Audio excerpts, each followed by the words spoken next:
하나님의 말씀을 보겠습니다. 사무엘상 10장 17절 말씀. 사무엘상 10장 17절에서 27절까지 교독하겠습니다. 사무엘이 백성을 미스바로 불러 여호와 앞에 모으고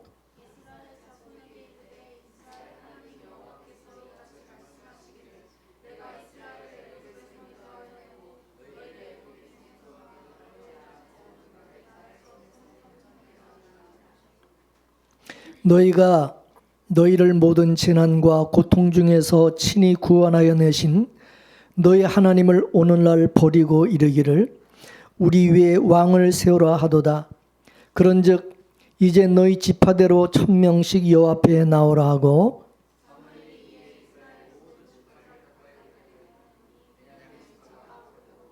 베냐민 지파를 그 가족대로 가까이 오게 하였더니 마드리의 가족이 뽑혔고 그 중에서 기스의 아들 사울이 뽑혔으나 그를 찾아도 만나지 못한지라.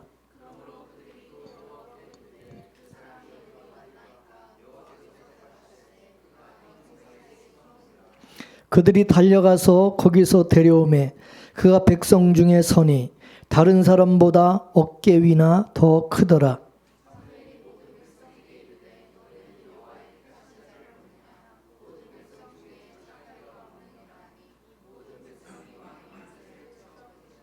사무엘이 나라의 제도를 백성에게 말하고 책에 기록하여 여호와 앞에 두고 모든 백성을 각기 집으로 보내매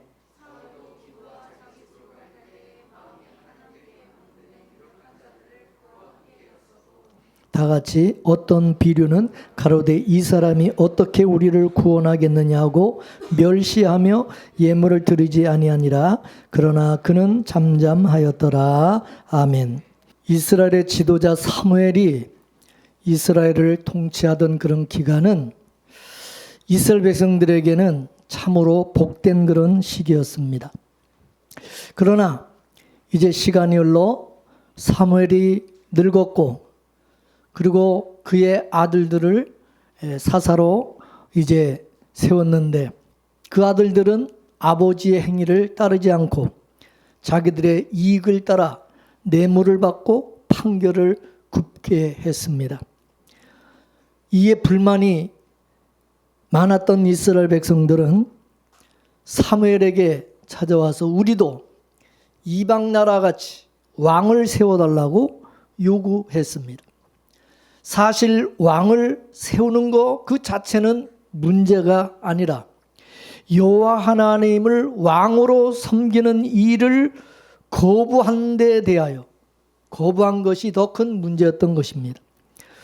그들은 눈에 보이지 않는 왕이신 하나님보다 눈에 보이는 왕을 원했기 때문입니다. 그러나 하나님께서는 이런 그들의 요구를 들어주지 말아야 됨에도 불구하고 그 요구를 들어주셨어요.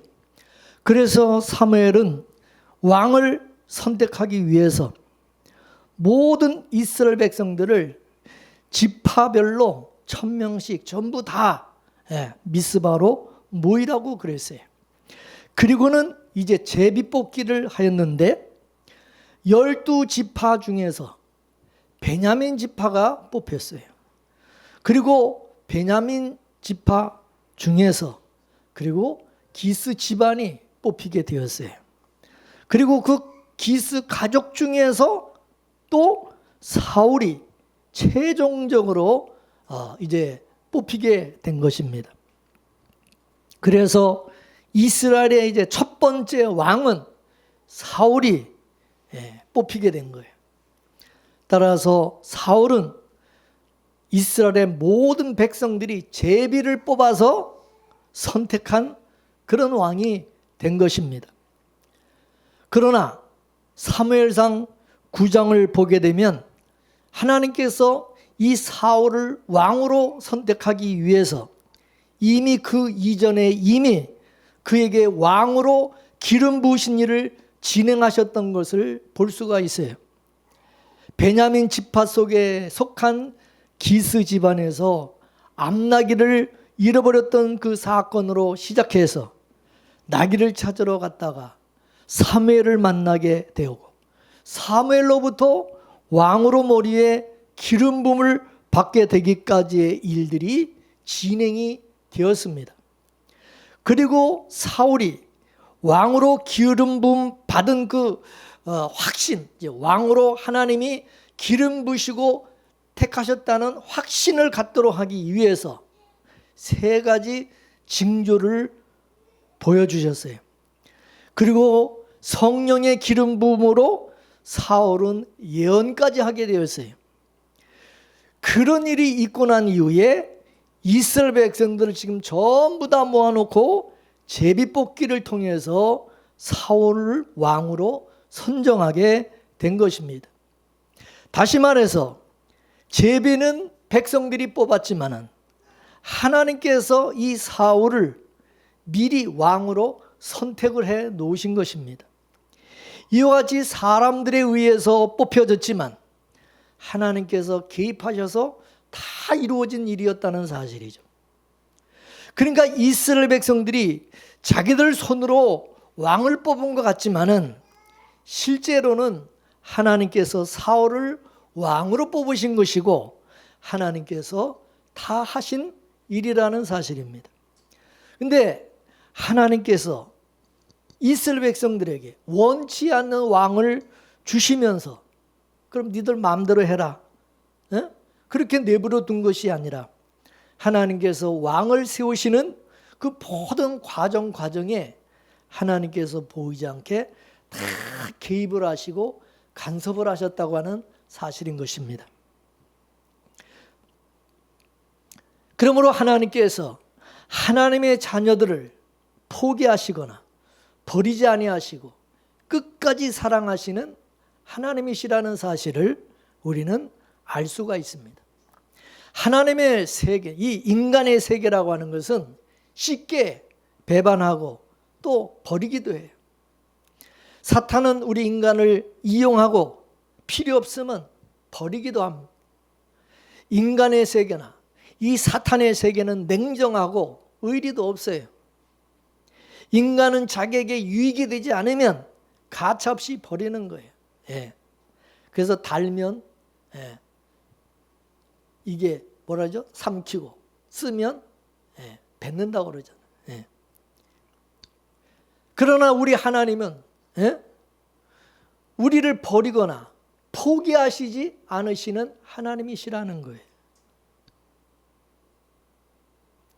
예수님께서도 세상에 있는 자기 사람들을 끝까지 사랑하셨다고 하셨어요. 이게 우리에게는 참으로 감사한 거죠.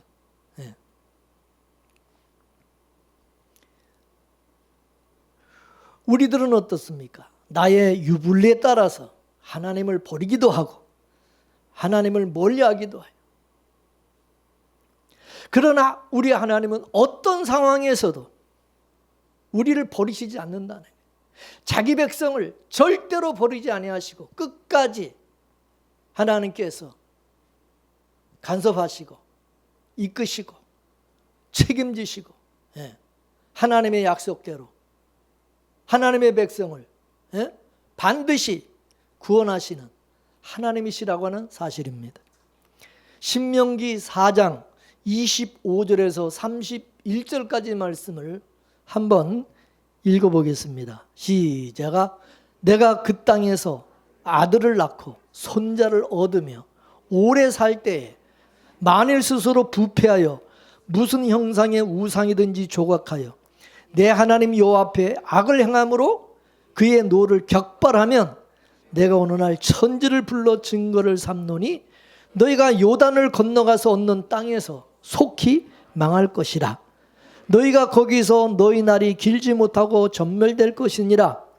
여호와께서 너희를 열국 중에 흩으실 것이요 여호와께서 너희를 쫓아 보내실 그 열국 중에 너희의 남은 수가 많지 못할 것이며 너희는 거기서 사람의 손으로 만든 바 보지도 못하며 듣지도 못하며 먹지도 못하며 냄새도 맡지 못하는 목석의 신들을 섬기리라. 그러나 내가 거기서 내 하나님 여호와를 구하게 되리니 만일 마음을 다하고 성품을 다하여 그를 구하면 만나리라. 이 모든 일에 내게 임하여 환난을 당하다가 끝날에 내가 내 하나님 여호와께로 돌아와서 그 말씀을 청종하리니 내 하나님 여호와는 자비하신 하나님이심이라. 그가 너를 버리지 아니하시며 너를 멸하지 아니하시며 내 열조에게 맹세하신 언약을 잊지 아니하시리라. 아멘. 또 사무엘상 12장 22절을 한번 또 보겠어요. 시작. 여호와께서는 너희로 자기 백성 삼으신 것을 기뻐하신 거로 그 크신 이름을 인하여 자기 백성을 버리지 아니할 것이요. 아멘. 하나님은 하나님의 이름, 하나님의 명예를 걸고 하나님의 택한 자기 백성을 뭐요? 버리지 아니한다는. 따라서 하나님의 백성인 우리에게 이 버리시지 않으시는 하나님이 우리에게는 위로와 힘과 소망이 되는 줄로 믿습니다. 따라서 의리가 없는 시대, 자기 유익만 구하고 배반하는 시대에 인간과 이 환경은 상황에 따라서 자꾸 변하고 또 나를 버릴 수도 있지만 우리 하나님은 변치 않으시고 끝까지 버리시지 않고 사랑해 주신다는 사실을 믿으시기 바랍니다. 할렐루야.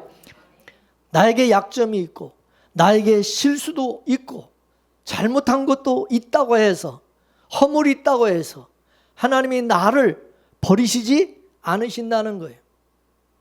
내가 넘어지고 내가 실패하고 내가 병이 들고 내가 가난해도 버리시지 않으신다는 사실입니다.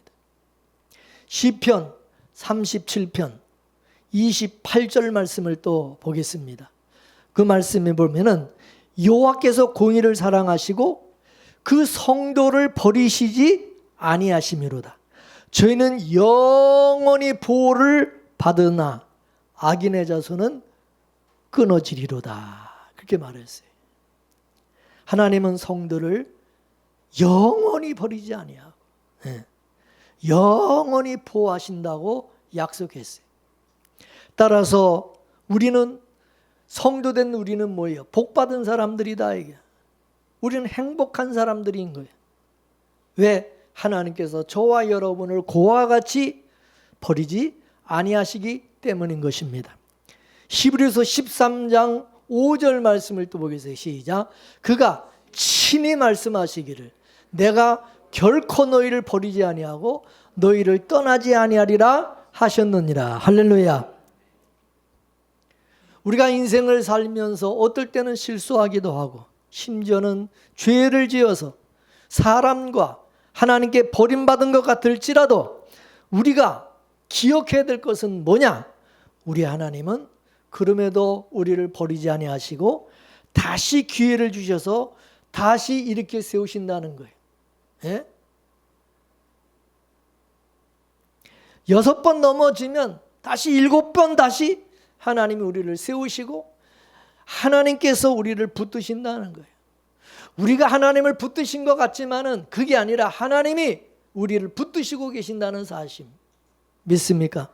따라서 우리는 나를 버리시지 아니하시는 그 하나님의 은혜, 하나님의 그 사랑에 우리는 감격하고 날마다 감사해야 되는 거예요. 이스라엘 백성들이나 우리나 다 똑같은 죄인들로서 죄짓고 불순종하며 하나님을 떠나서 살려고 하는 그런 자들이에요. 사무엘상 8장 8절 말씀을 볼까요? 시작. 내가 그들을 애굽에서 인도하여 낸 그날부터 오늘날까지 그들이 모든 행사로 나를 버리고 다른 신들을 섬긴 같이 내게도 그리하는도다. 그랬어요. 예. 이스라엘 백성들은 출애굽할 때부터 계속해서 뭐요? 하나님을 버렸다. 하나님을 버려. 그리고 우상을 섬기는 그런 일을 했다는 거예요. 그럼에도 하나님이 이스라엘 백성을 버리셨어요.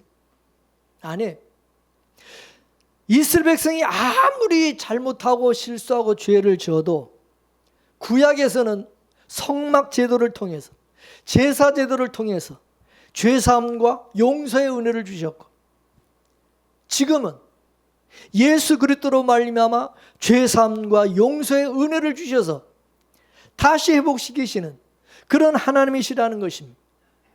따라서 우리 모든 영역에서 하나님의 이 은혜가 있다는 사실을 잊어서는 안 되는 것입니다. 이 하나님의 은혜를, 이 하나님의 사랑을 우리는 잊지 말아야 돼요. 이걸 기억해야 돼요. 그리고 하나님은요, 제비뽑기를 통해서 역사하시는 하나님이십니다. 잠언 16장 33절 말씀을 보게 되면 사람이 제비를 뽑지만은 그 일을 작정하시는 이는 누구라고요? 여호와께 있다는 거예요. 그래서 이 제비뽑기는요, 구약뿐만 아니라 신약 시대에서도 이루어졌어요. 이스라엘 백성들이 가나안 땅을 정복하고 12지파에게 이제 땅을 분배해 줄 때에 어떻게 분배했어요? 제비뽑기를 통해서, 그래서 땅을 분배해 줬어요. 요나가 죄인으로 뽑힐 때도 이 제비뽑기를 통해서 드러났어요. 예수님께서 12제자 중에서 가룟 유다가 이제 빠지게 되었죠. 그래서 결혼된 이 한 명을 다시 보충할 때 제비뽑기를 통해서 마띠아를, 가룟 유다를 대신해서 제자로 보충했던 것을 볼 수가 있어요. 하나님의 뜻은 사울이 이스라엘의 왕이 되는 거예요. 그래서 제비뽑기를 통해서 하나님께서 작정하신, 하나님이 택하신 사울이 왕으로 뽑히도록 하신 것입니다. 수백만 명 중에서 제비가 이 사울에게로 돌아갔다. 이건 결코 우연이 아니라 하나님께서 제비뽑기를 주장하시는 하나님의 그 섭리를 우리는 명백히 알 수가 있는 것입니다. 만일 지금 우리가 대통령을 뽑듯이 투표로 이 대통령을 뽑는다고 한다면, 유다 지파나 지파의 그 수가 많은 그런 지파가 아마 당선이 되었을 거예요. 아니면 정치술이나 권모술수나 괴력이 있는 그런 사람이 뽑혔을 것입니다. 그러나 이 제비뽑기라고 하는 것은 인간의 어떤 조건과 정치적인 힘과 생각과 국민의 어떤 여론과 같은 것이 전혀 개입되지 않는 그런 방법이었어요. 여기에는 부정선거가 있을 수가 없고 또 돈이 통할 수가 없는 것입니다. 오직 하나님만이 개입할 수 있는 방법이 제비뽑기인 것입니다. 한때 이 베냐민 지파 남자는요, 거의 다 죽어서 몇 명 남아있지도 않았어요. 그래서 이스라엘 백성들은 이제 이스라엘 지파가 하나 없어지는 그런 일이 생기자 통곡한 적이 있었어요. 그런데 하나님께서는 이런 소수의 베냐민 지파에게서 왕이 나오게 하심으로 말미암아 사람들을 놀라게 하였고 또 분쟁이 없게 하셨어요. 솔로몬은 제비뽑기는 이 분쟁을 막는 아주 공평한 방법이라고 말해 주었어요. 잠언 18장 18절 말씀을 보겠습니다. 시작. 제비 뽑는 것은 다툼을 그치게 하여 강한 자 사이에 해결케 하느니라. 아멘. 사람들은 유다 지파에서 왕이 나올 줄로 알았어요. 왜 그런 생각을 했느냐 하면 하나님께서 야곱을 통해서 12지파에게 안수하고 축복하실 때에 유다 지파가 앞으로 다스리는 지파가 될 것이라고 예언을 했기 때문입니다. 자, 창세기 49장 10절 말씀을 보겠어요. 시작. 홀이 유다를 떠나지 아니하며 치리자의 지팡이가 그 발 사이에서 떠나지 아니하시기를 실로가 오시기까지 미치리니 그에게 모든 백성이 복종하리로다. 아멘. 이건 정확하게 왕에 대한 예언입니다. 그래서 그 이후에 다윗도 유다 지파고, 솔로몬 왕도 유다 지파고, 예수님도 유다 지파에서 나왔어요. 그래서 이스라엘 백성들은 유다 지파에서 왕이 나올 것으로 그렇게 기대를 하였을 것입니다. 더구나 이 야곱은 베냐민 지파를 향해서 이 베냐민에게 어떻게 예언을 했느냐? 창세기 49장 27절 말씀 보겠습니다. 베냐민은 물어뜯는 일이라. 아침에는 빼앗은 것을 먹고 저녁에는 움킨 것을 나누리라. 네. 베냐민은 그런 자라는 거예요. 그러나 하나님께서 12지파 중에서 가장 약한 이런 베냐민 지파 중에서 왕을 선택했다. 이같이 하나님께서 약하고 천하고 멸시받는 자를 택하신 이유가 뭐냐는 거예요. 왜 그렇게 하시냐는. 이는 하나님 앞에서 자신을 자랑하며 교만하지 않도록 하기 위함이라 이것입니다. 자기가 왕이 된 것은 전적인 하나님의 은혜라는 사실을 알도록 하기 위함이라는 것입니다. 자, 그래서 고린도전서 1장 27절에서 29절까지 말씀을 보겠어요. 시작. 그러나 하나님께서 세상에 미련한 것들을 택하사 지혜 있는 자들을 부끄럽게 하려 하시고 세상에 약한 것들을 택하사 강한 것들을 부끄럽게 하려 하시며 하나님께서 세상에 천한 것들과 멸시받는 것들과 없는 것들을 택하사 있는 것들을 폐하려 하시나니 이는 아무 육체라도 하나님 앞에 뭐하지 못하게 자랑하지 못하게 하려 하심이라. 할렐루야. 따라서 이 사울은 뭐요? 하나님의 은혜로 왕으로 택함을 받은 그런 사람으로서 하나님의 은혜를 잊어서는 안 되고 자기를 자랑하면 안 된다. 따라서 은혜를 잊고 사는 모든 사람들은 하나님의 은혜를 망각하는 순간 망하게 되어 있다.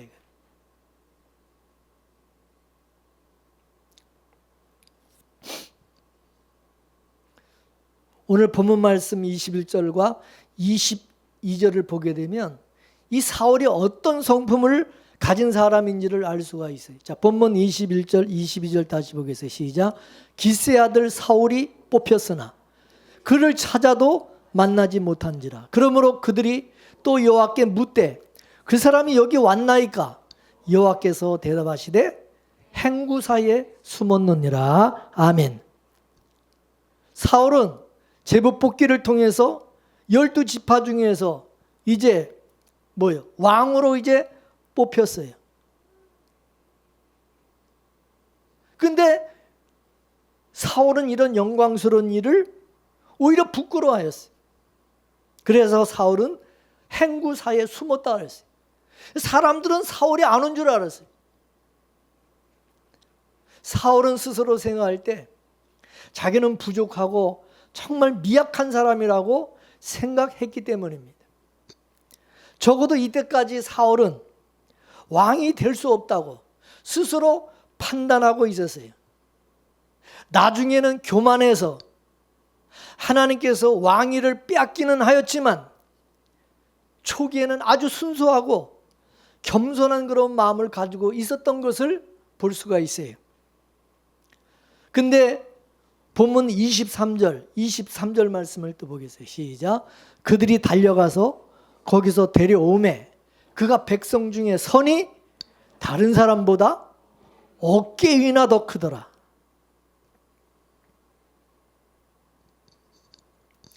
지금 이스라엘 백성들이 왕을 달라고 요구하는 것은 뭐요? 이방 나라와 전쟁을 하기 위해서. 예? 우리도 왕이 우리 앞서 나가서 전쟁을 하는, 그래서 전쟁을 승리로 이끄는 그런 왕을 구하고 있거든요. 그러니까 다른 나라들과 싸워서 전쟁에서 이기기 위해서 자기들을 대표하는 사람의 이 모습이 정말 중요한 거죠. 근데 오늘 본문에 보니까 이 사울의 모습이 뭐예요? 백성들의 그 시선을 사로잡기에 충분했어요. 예? 다른 사람들보다 보통 다른 사람들 어깨 위나 더 큰 거예요. 그러니까 사람들이 야, 정말 왕으로서 그런 어떤 그 신체 조건을 가지고 있었던 거죠. 그러나 그럼에도 사울은 스스로 자기 자신에 대해서 어떤 생각을 가지고 있었느냐 하면 사무엘상 9장 21절을 보겠어요. 9장 21절 시작. 사울이 대답하여 가로되 나는 이스라엘 지파의 가장 작은 지파 베냐민 사람이 아니오며 나의 가족은 베냐민 지파 모든 가족 중에 가장 미약하지 아니하니까 당신이 어찌하여 내게 이같이 말씀하시나이까. 아멘. 여기 보면은 사울이 깊은 열등감을 가지고 있었던 것을 볼 수가 있어요. 근데 왜 이런 열등감이 있는 이런 사람을 왜 하나님은 선택하셨을까요? 강한 자신감과 실력과 능력을 갖춘 사람이 아니라 왜 이런 열등감이 많은 이런 사람을 선택을 하셨을까요? 이게 바로 하나님께서 일하시는 방식이라는 거예요. 여러분, 하나님께서 일하시는 방식은 언제나 약한 자를 통해서 강한 자를 부끄럽게 하심으로 하나님의 은혜를 드러내시는 그런 방법으로 일을 하신다는 거예요. 그래서 하나님은 하나님의 사람을 세우실 때에 오히려 약한 자를 택하신다는 거예요. 그래서 하나님은 아주 작은 베냐민 지파 가운데서 또 베냐민 지파 속에서도 가장 약한 미약한 사울 그 집안에서 택했고 또 사울을 열등감이 많은 이 사울을 택했다는 거예요.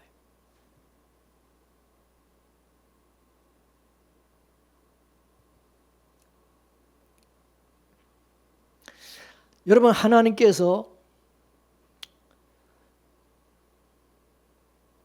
모세를 이스라엘의 지도자로 부르실 때도 애굽에서 바로의 그 왕궁에서 교육을 받아 한참 혈기왕성한 40대, 이 40세의 젊은 모세가 아니라 저 미디안 강야로 도망가 피신에서 운동하여 살고 있던 80세 먹은 모세를 택하셨어요. 모세가 애굽의 모든 학문을 다 배워서 말과 행동이 뛰어난 그런 인물이 되어서 뭔가 자기 동족 이스라엘을 위해서 이래볼 뭔가 생각을 가지고 동족 중에 한 사람이 억울한 일을 당하는 것을 보고 그를 도우러 갔다가 애굽 사람을 쳐 죽이고 그의 원수를 갚아주었어요. 그때 하나님께서 그때 모세를 부르시지 않으셨어요. 예수님께서 어부 출신인 이 제자들을 부르실 때 이들은 모두가 약하고 천하고 멸시받는 그런 자들이었어요. 예수님 자신도 마찬가지예요. 예수님은 보잘것없는 목수의 아들로 태어나서 나사렛 촌동네에서 자라서 나사렛 사람이라고 무시를 받으시는 그런 분이셨어요. 그 나사렛 예수 그리스도를 통해서 만왕의 왕으로 삼으셨어요. 저도 어렸을 때는, 젊었을 때는 열등감이 아주 심한 사람이었어요. 저 시골 양아리 촌놈에다가 많이 배우지도 못하고 학교도 못 가서 공장에서 일하면서, 예. 그래서 나 같은 사람이 무슨 주의 일을 하고 목사가 될 수 있느냐, 저는 그렇게 생각을 못했어요. 그래서 신학교를 졸업했지만 자신감이 없었어요. 자신감이 없었어요. 뭐 잘난 게 있어야지, 뭐 능력이 있어야지, 내세울 게 있어야지. 예?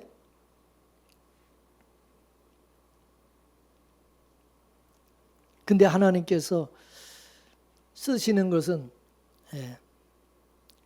약한 자를 들어서 쓰신다는 사실.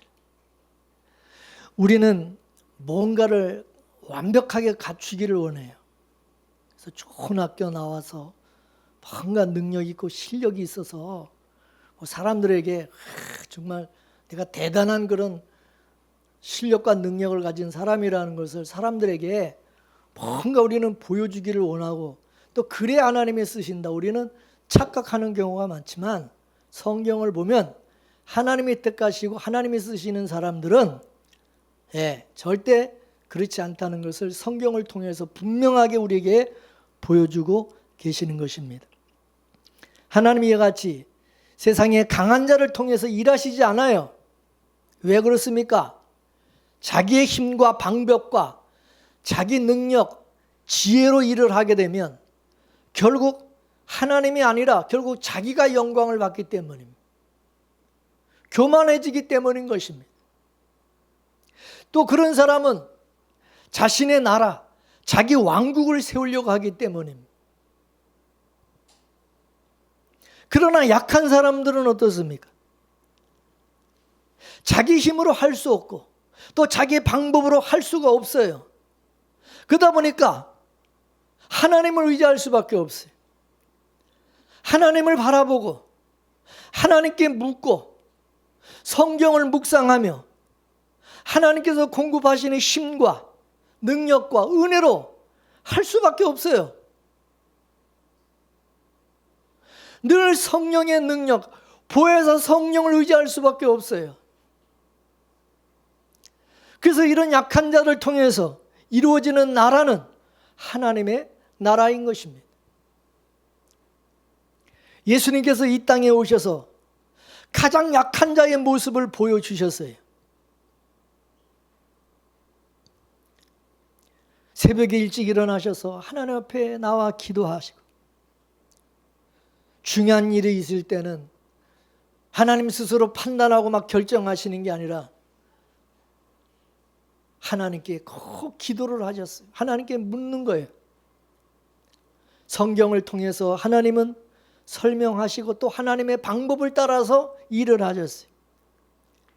예수님께서 이루시고자 하는 나라는 예수님 자신의 나라가 아니라 하나님의 나라였기 때문입니다.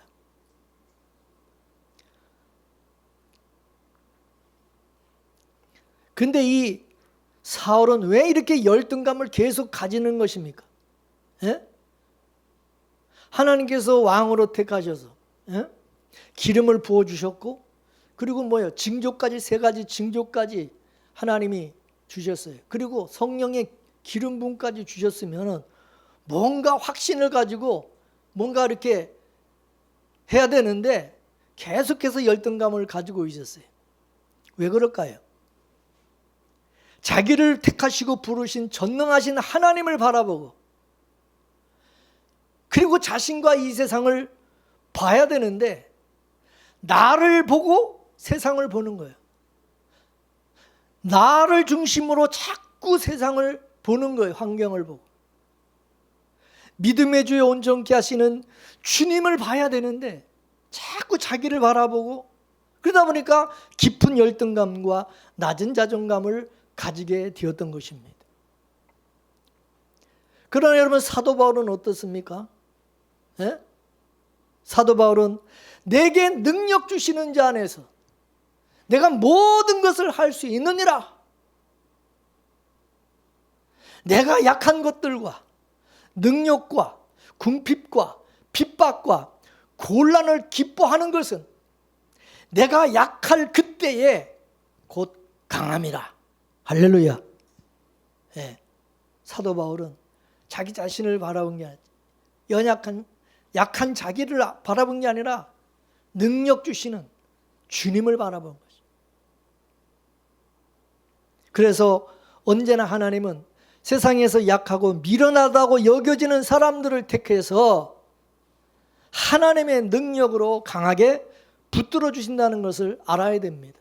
그래서 하나님의 능력으로 세상이 할 수 없는 일을 하게 하시고, 세상이 감당할 수 없는 그런 사람으로 만들어 주신다는 거예요.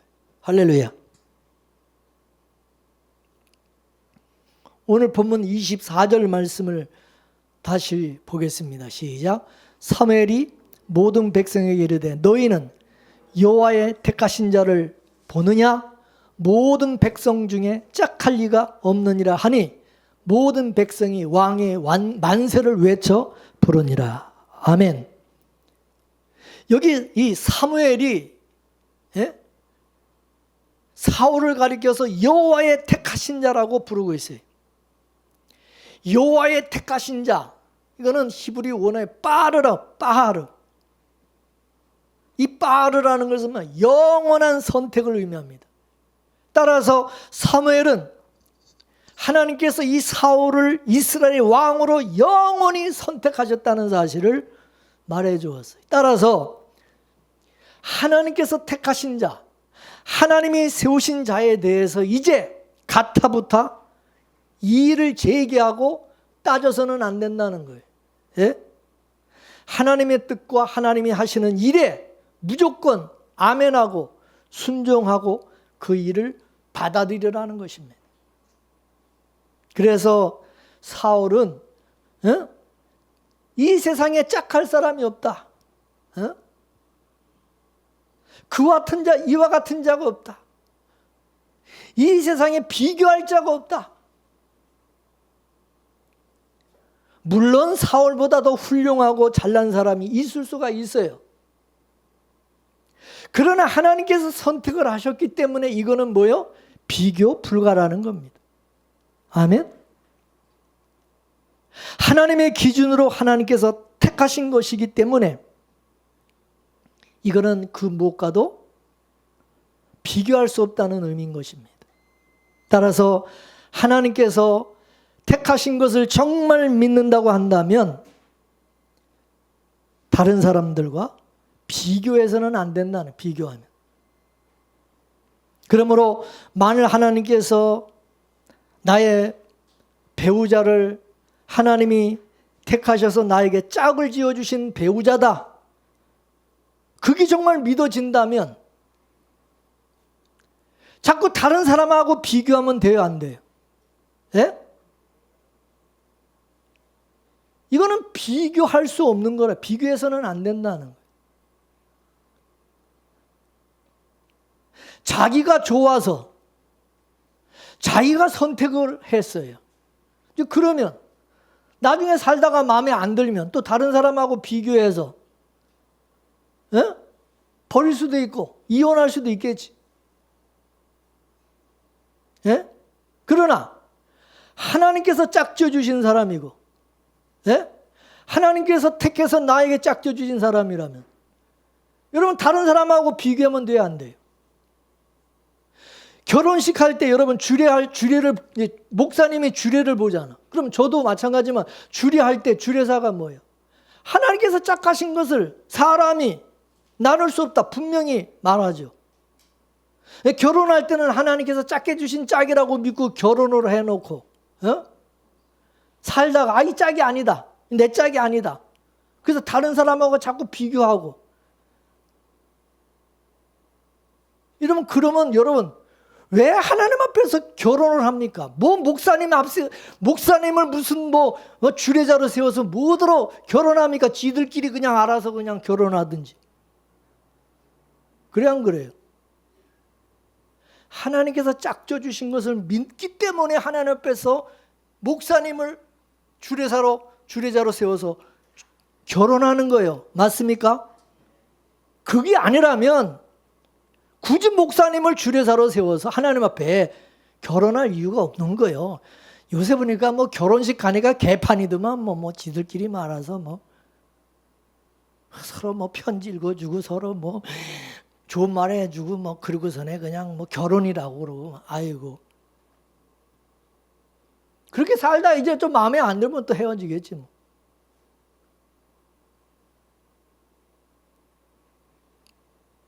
왜 비교합니까? 여러분, 창세전에 하나님께서 나를 택하셔서 나를 사랑하시러 작정하시고 예수 그리스도로 말미암아 하나님의 아들들이 되게 하신 것이 정말 믿어지세요? 이거 믿어지세요? 그럼 이거는 뭐예요? 비교 불가요. 다른 사람하고 비교할 수가 없어요. 물론 나보다 인간적으로 더 착하고 더 의롭고 훌륭한 그런 사람들이 많아요. 인격적으로 성품으로 인품이 나보다 훨씬 훌륭한 사람들이 이 세상에 많죠. 그러나 하나님의 주권에 의해서 하나님이 택하여 주시고 하나님이 의롭다 해주셨어요. 그럼 끝나는 거예요. 비교 불가요. 믿습니까? 믿습니까? 그러므로 하나님께서 이렇게 하신 것은 그분의 은혜의 영광을 세세토록 찬양하고 감사하며 살아가도록 하기 위함이라 이것입니다. 따라서 택하신 자와 짝할 리가 없다. 이 말씀이 이 사울에게는 얼마나 큰 은혜인지 모르는 거예요. 사울을 하나님께서 만민 가운데 택해 주시고 그와 비교할 자가 없게 해주셨어요. 예? 하나님의 영원한 선택이래. 이거는 어떻게 바꿀 수 없는 영원한 선택. 영원한 언약을 맺어주셨어요. 얼마나 감사합니까? 그러므로 사울처럼 우리는 하나님의 눈에 들어서 빠르가 되고 짝할 수가 없는 인생, 비교 불가의 은혜를 우리에게 입혀주셨어요. 믿으십니까? 우리 이거 잊어서는 안 되는 거예요. 이것을. 이와 같이 하나님이 택하셔서 세상에 짝할 이가 없게 하신 은혜를 우리가 받았다면 우리는 하나님을 위해서 살아가야 되는 것이 마땅한 줄로 믿습니다.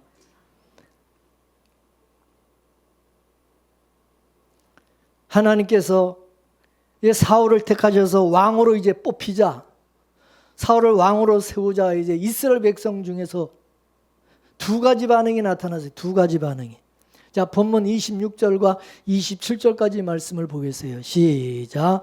사울도 기브와 자기 집으로 갈 때에 마음이 하나님께 감동된 유력한 자들은 그와 함께 가서도 어떤 비류는 가로되 이 사람이 어떻게 우리를 구하겠느냐고 멸시하며 예물을 드리지 아니하니라. 그러나 그는 잠잠하였더라. 아멘. 첫째는 하나님께 감동받은 유력한 자들은 뭐요? 사울을 따라서 기브아로 함께 갔다고 그랬어요. 두 번째는 이 사람이 어떻게 우리를 구원하겠느냐 멸시하면서 예물도 드리지 않은 그런 비류들이 있었다고 말합니다. 이 사람들은 사울이 이스라엘의 왕이 되는 걸 노골적으로 반대하는 것이 반대.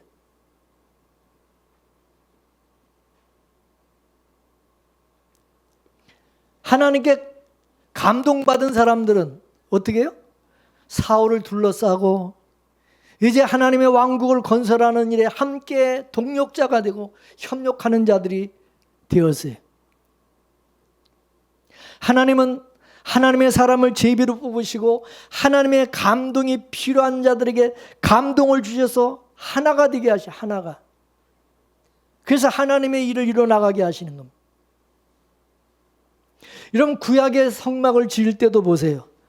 하나님께서 모세에게 성막을 지으라 그렇게 계시하시고 부살레를 지명하여 일꾼으로 부르시고 또 오홀리압에게 감동을 주셔서 같이 일하도록 만들어 주셨어요. 그렇기 때문에 여러분 하나님의 일이라고 하는 것은 하나님께 감동을 받은 사람들이 하는 거예요. 하나님께 감동받은 사람들이. 예? 하나님께 감동받은 사람들, 이 사람들이 하나님의 일꾼이고 하나님의 사람들이고 이런 사람들이 하나님을 위해서 일하고 충성하는 거예요. 하나님께 감동을 받지 않은 사람들은 하나님이 하시는 일에 늘 반대하거나 해방 놓거나 순종하지 않아요. 자, 고린도후서 1장 18절에서 20절까지 말씀을 보겠습니다. 자, 시작. 하나님은 미쁘시니라. 우리가 너에게 한 말은 예하고 아니라 함이 없노라.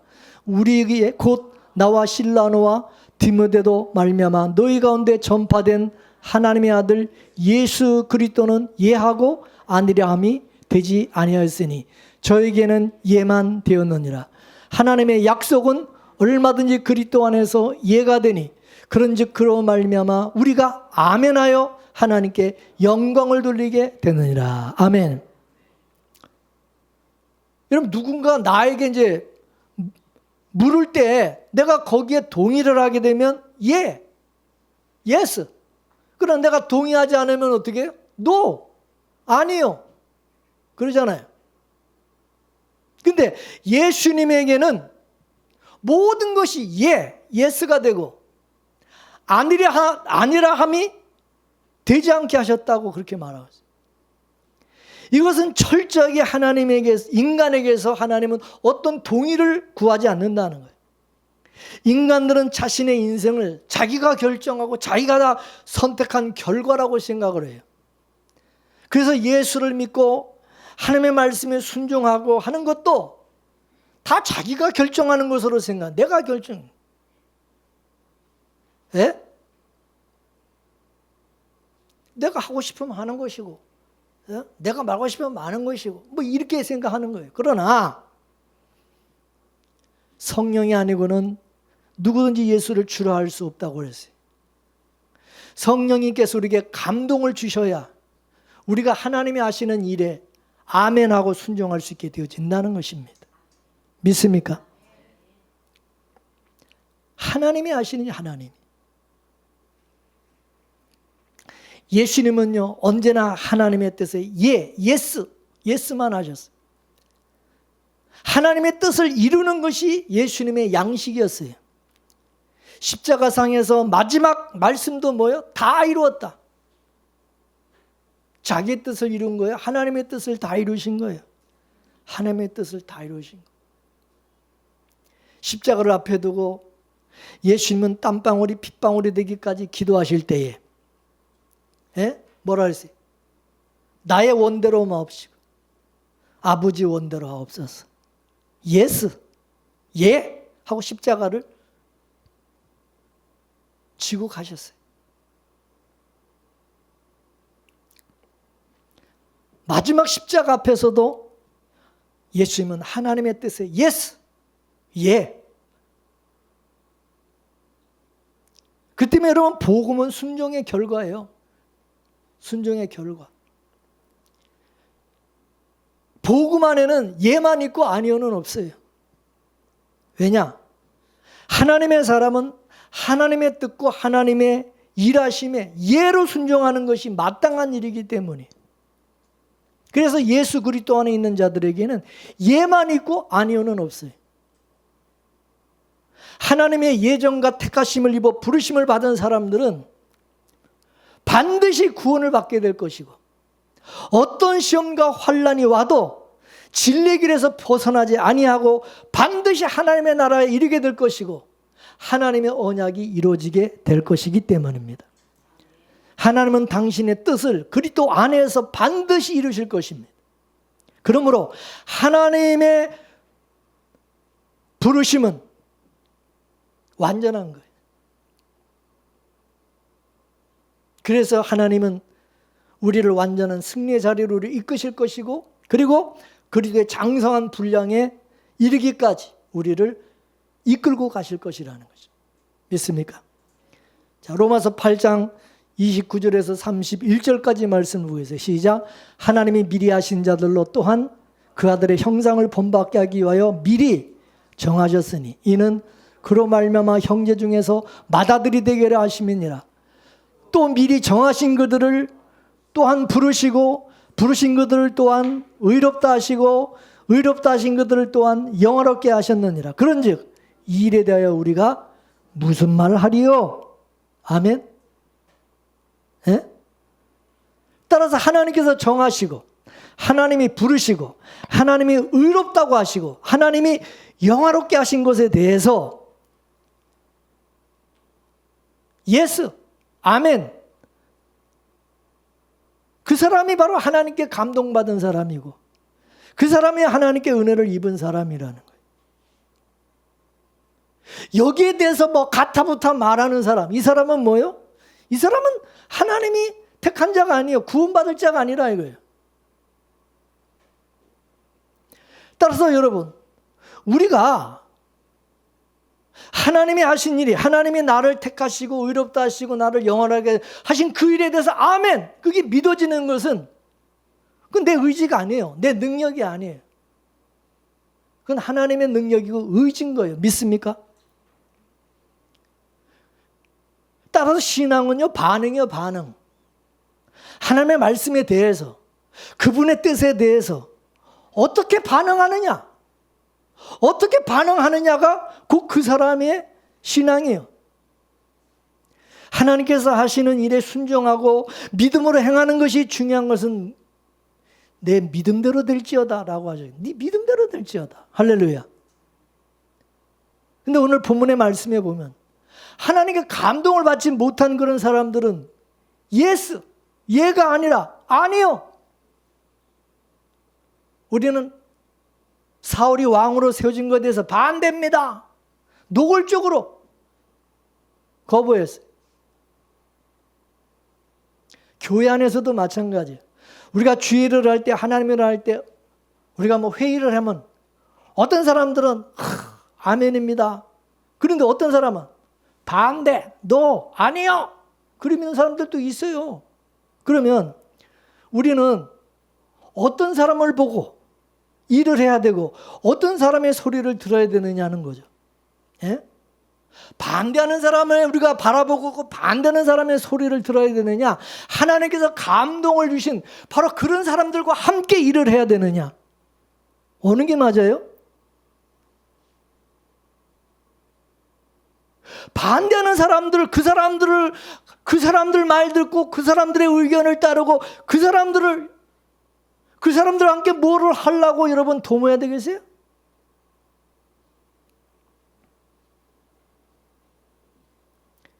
사울을 업신여기는 그런 사람들의 소리보다 하나님께 감동받은 사람들, 사울과 함께하는 그런 사람들과 함께 일을 해야 된다 이거죠. 따라서 우리가 어떤 소리를 따라가느냐, 어떤 사람을 따라가느냐, 어떤 소리를 듣고 그 사람을 따라가느냐, 중요한 거예요. 그래서 우리는 믿음이 있는 사람과 함께 멍에를 매야지, 믿음이 없는 사람들과 자꾸 멍에를 맬 필요가 없는, 그렇게 하면 안 되네. 망하는 거예요. 믿습니까? 저 사람이 진짜 믿음이 있는 사람인지 없는지를 잘 판단을 해야죠. 어떻든 제비뽑기는 하나님의 방법이잖아요. 하나님이 하신 방법이기 때문에 인간적인 사람들은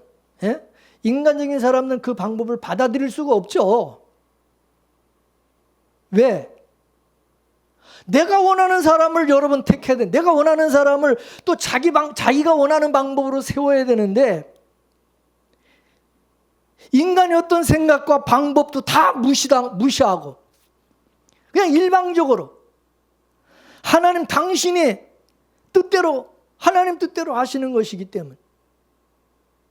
그러므로 영적인 사람들은 아멘하고 할렐루야하고 좋아하지만 육적인 사람들은 뭐예요? 아니에요. 이건 아니야.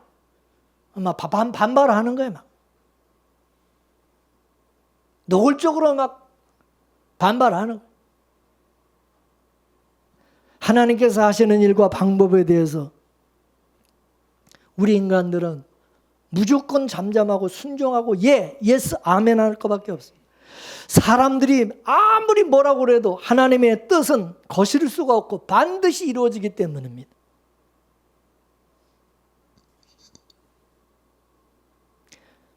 사울은 아무리 비류들이 사울이 왕이 되는 것을 멸시하고 반대한다 하더라도 사울은 하나님께 기름 부음을 받았고 제비에 뽑혔고 이스라엘의 왕이 되었어요. 근데 사울이 이 일에 대해서 하나님께 예배를 드렸다든가 하나님께 감사했다는 표현을 성경에서 한 줄이라도 읽어본 적 있나요? 이런 하나님의 놀라운 은혜에 올바로 반응하고 살아가야 되는 것이 사울의 태도임에도 불구하고 그렇지 못함으로 말미암아 이 사울 왕은 실패한 왕이 되고 말았어요. 여러분, 하나님의 은혜를 모르는 사람은요, 성공하면 할수록 교만해져요. 교만한 사람은 언제나 자기만을 위하는 삶을 살아간다는 것입니다. 그러나 은혜를 아는 사람은 항상 겸손하고 성공하면 성공할수록 그 기쁨을 하나님과 다른 사람들과 함께 나눈다는 것입니다. 다윗은 참으로 은혜를 아는 그런 사람이었어요. 다윗은 여호와의 개가 다윗성으로 들어올 때 사울 왕의 딸이었던 미갈, 자기 아내가 창으로 이렇게 내다보다가 자기 남편 다윗이 여호와 앞에서 그리고 백성들 앞에서 막 뛰놀며 춤추는 것을 보고 업신여겼다 그랬어요. 다윗은 자기 바지가 흘러 내려가는 것도 모르고 막 춤추면서 기뻐하는 것을 미갈이 창밖으로 내다보면서 비아냥거렸어요. 예? 조롱했어요. 그럴 때 다윗은 미갈에게 뭐라 그랬어요? 이것은 내가 여호와 앞에서 한 것이라고 그렇게 말했어요. 자, 사무엘하 6장 21절 22절까지 보겠습니다. 시작. 다윗이 미갈에게 이르되 이는 여호와 앞에서 한 것이니라. 저가 내 아비와 그 온 집을 버리시고 나를 택하사 나로 여호와의 백성 이스라엘의 주권자를 삼으셨으니 내가 여호와 앞에 뛰놀리라. 내가 이보다 더 낮아져서 스스로 천하게 보일지라도 내가 말한 바 계집종에게는 내가 높임을 받으리라 한지라. 아멘. 다윗은 미갈에게 베들레헴 시골 목동에 불과한 나를 하나님이 왕으로 택해 주시고 왕으로 세워주셨기 때문에 하나님 앞에서 내가 뛰놀고 춤출 수밖에 없다는 거예요. 다윗은 자신이 왕의 이 자리에 있게 된 것이 자기가 잘나서 이 자리에 앉은 것이 아니라 모든 것이 하나님의 은혜라는 사실을 알고 있는 거예요. 그래서 다윗은 하나님 앞에서 어린아이처럼 기뻐 춤출 수밖에 없었다는 사실. 여러분, 사울 왕은 다윗을 자기 사위잖아요. 다윗이 자기 사위인데 수없이 죽이려고 했어요. 정말 다윗을 제일 힘들게 한 사람을 뽑는다고 그러면 단연 사울이 1위죠. 1위. 아주 악한 짓을 했죠. 수없이 이 다윗을 죽이려고 그랬잖아요. 그런 사울을 생각하면 이 사울 왕의 손자인 무비보셋을 당연히 죽여 마땅한 이 원수의, 자기에게는 원수와 같은, 예? 그런 손자거든. 손자 무비보셋이. 근데 이 무비보셋은 또한 요나단의 아들이기도 합니다. 요나단은 누구요? 다윗의 친구면서 자기 아내 미갈의 오빠죠. 오빠. 그 무비보셋은 또 알고 보면 자기 조카가 돼요. 조카. 근데 다윗이 정말 어려울 때, 힘들 때 요나단이 피할 길을 주고 많이 다윗을 도와줬어요. 물론 요나단의 은혜에 비하면 그 요나단의 아버지 아비 그 사울이 저지른 그 악행, 그건 너무나도 컸기 때문에 정말 다윗에게는 그게 더 큰 아마 상처로 남아 있었을 거예요. 만약에 다윗이 사울의 그 악행을 기억했다면 무비보셋에게 절대로 은혜를 줄 수가 없었을 거예요. 그러나 다윗은 사울의 그 악행보다 요나단의 은혜를 생각해서 무비보셋에게 사울 왕의 모든 토지를 다 주고 왕자의 신분을 회복시켜주고 36명의 종도 주었어요. 죽은 개 같은 무비보셋이 갑자기 왕자가 된 것입니다. 왕자가.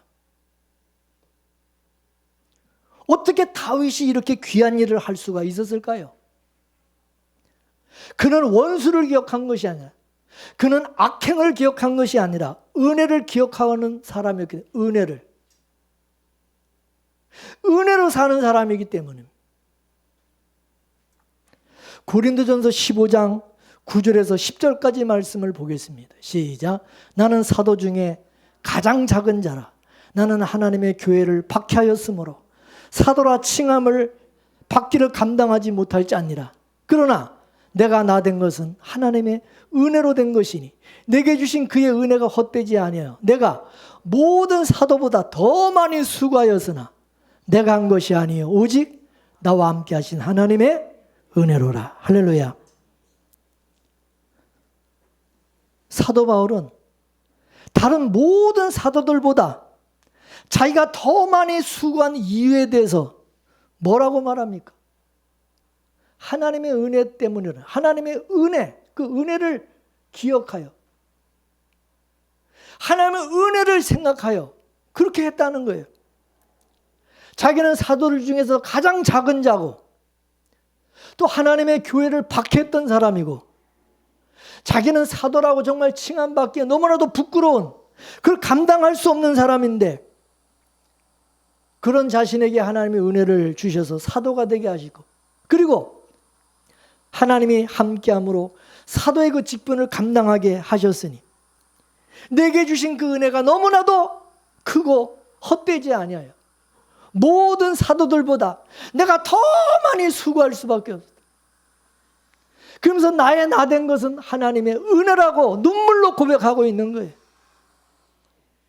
이와 같이 저와 여러분 모두가 하나님의 나를 그리스도 안에서 택해 주시고 하나님의 자녀 왕 같은 제사장으로 삼아주시고 항상 나와 함께 하시는 은혜로 인해서 하나님 앞에 언제나 다윗처럼 기뻐 춤추며 바울처럼 나의 나 된 것은 하나님의 은혜라는 사실을 늘 고백하며 하나님이 하신 일에 항상 아멘 순종하며 주를 위해서 살아가는 그런 분들이 다 되기를 주의 이름으로 축원합니다. 축원합니다. 이 말씀 생각하면서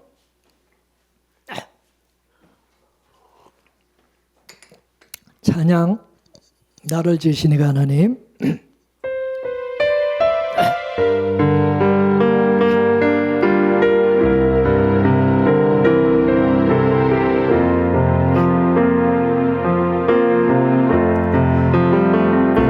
나를 지으시니가 하나님, 나를 부르시니가 하나님, 나를 보내시니도 하나님, 나의 나 된 것은 다 하나님 은혜라. 나의 달려갈 길 다 가도록 나의 마지막 호흡 다하도록 나로 그 십자가 품게 하시니 나의 나 된 것은 다 하나님 은혜라. 한량없는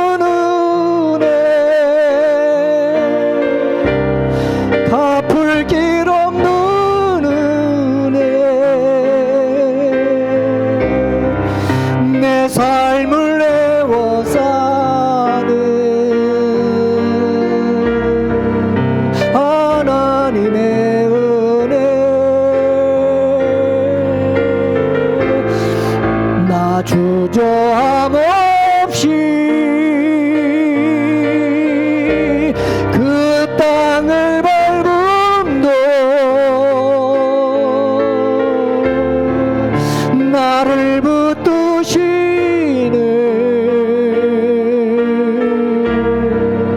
하나님의